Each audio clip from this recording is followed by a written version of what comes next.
नमस्कार शेतकरी मित्रांनो, आज आपण जी माहिती घेऊन आलो ती म्हणजे नमो शेतकरी महासन्मान निधी योजनेसंदर्भात। नमो शेतकरी महासन्मान निधी योजनेचा नवा हप्ता केव्हा जमा होऊ शकतो आणि कोणकोणत्या शेतकऱ्यांच्या खात्यामध्ये हा हप्ता जमा होऊ शकतो, ही संपूर्ण माहिती आता आपण या व्हिडिओच्या माध्यमातून जाणून घेणार आहोत। शेतकरी बांधवांनो, तुम्ही जर आपल्या चॅनलवर नवीन आला असाल तर चॅनलला लाईक, शेअर आणि सबस्क्राईब करायला विसरू नका, जेणेकरून शेती संबंधी कोणती माहिती जर मिळवायची म्हटली तर तुम्हाला सर्वात अगोदर आपल्या ह्या चॅनलवर मिळत असते।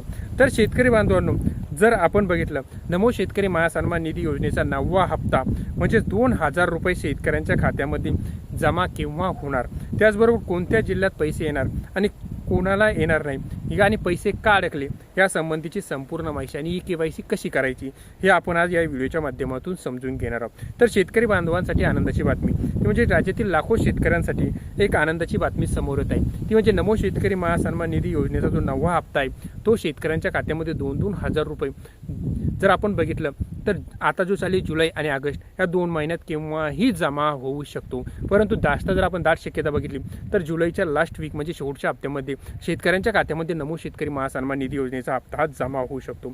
जर ही प्रोसिजर कशी असते, DBT म्हणजे डायरेक्ट बेनिफिट ऑफ ट्रान्सफरद्वारे सरकारच्या थ्रू डायरेक्ट शेतकऱ्यांच्या खात्यामध्ये ही रक्कम जमा होत असते।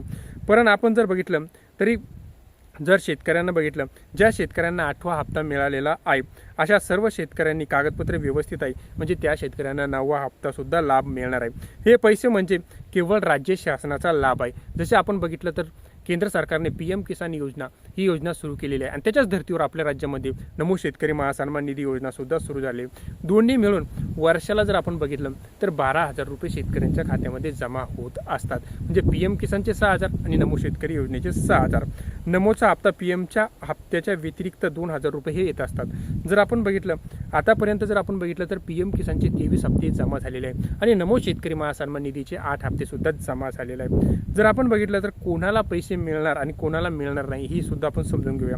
PM किसान स्टेटस ॲक्टिव्ह करणे, आधार बँकशी लिंक असणे, KYC पूर्ण असणे आणि 8वा हप्ता मिळालेला असणे, या 4 अटी जर तुम्ही पूर्ण करत असाल तर तुम्हाला सुद्धा नमो शेतकरी महासन्मान निधी योजनेचा हप्ता जमा होऊ शकतो। ज्या शेतकऱ्यांना नमो शेतकरी महासन्मान निधी योजनेचे पैसे मिळणार आहेत त्यासाठी काही महत्त्वाच्या अटी आहेत, ते म्हणजे सर्वात पहिली अट म्हणजे तुम्ही PM किसानचं जे तुमचं स्टेटस आहे ते ॲक्टिव्ह करणे जरुरी आहे। त्यानंतर जर बघितलं आपण नमो शेतकरी महासन्मान निधी योजना PM किसान योजनेशी जोडलेली आहे। ही जे PM किसान योजनेचे लाभार्थी आहेत त्यांनाच नमो शेतकरी महासन्मान निधी योजनेचा सुद्धा हप्ता मिळत असतो। त्यामुळे आधी PM किसानची स्थिती जी आहे आपली ती जर इनॲक्टिव्ह असेल तर ती ॲक्टिव्ह करून घेणे सुद्धा जरुरी आहे। जर आपण बघितलं तर दुसरी अट म्हणजे आधार कार्ड बँकची संलग्न असणे सुद्धा जरुरी आहे। जर तुमचं आधार कार्ड बँकला लिंक नसेल तर तुम्हाला तरीसुद्धा नमो शेतकरी महासन्मान निधी योजनेचा हप्ता हा जमा होऊ शकतो। आणि जर तिसरी अट जर म्हटलं तर PM किसानची जी KYC आहे ती सुद्धा पूर्ण असणे जरुरी आहे। म्हणजे बँकची KYC वेगळी असते आणि PM किसानची KYC सुद्धा वेगळी असते, दोन्ही करणे आवश्यक आहे। त्यानंतर जर आपण चौथी अट बघितलं ती म्हणजे DBT खाते इनेबल असणे सुद्धा आवश्यक आहे। म्हणजे तुमचं जर खातं बंद असेल तरीसुद्धा तुम्हाला PM किसान आणि नमो शेतकरीचे पैसे येत नसतात। पाचवी अट म्हणजे 8वा हप्ता मिळणे सुद्धा आवश्यक आहे। जर तुम्हाला नमोचा 8वाच हप्ता मिळालेला नसेल तर तुम्हाला नमोचा 9वा हप्ता सुद्धा मिळत नाही। तर शेतकरी बांधवांनो आणि KYC पूर्ण करा। जर KYC जोपर्यंत तुम्ही पूर्ण करणार नाही तोपर्यंत तुम्हाला यापुढील PMचा असो किंवा नमो शेतकरी महासन्मान निधीचा हप्ता जमा होणार नाही। जर तुमचं खातं रिजेक्ट झालं असेल तर त्याला पुन्हा ॲक्टिव्ह करा।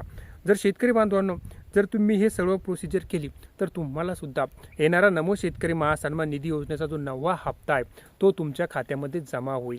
आणि जर तुम्ही ही प्रोसिजर केली नाही तर तुम्हाला सुद्धा नमो शेतकरी महासन्मान निधीच्या हप्त्यापासून वंचित राहावे लागू शकते। ही होती शेतकरी बांधवांनो संपूर्ण माहिती आवडल्यास चॅनल लाईक, शेअर आणि सबस्क्राईब करायला विसरू नका। धन्यवाद।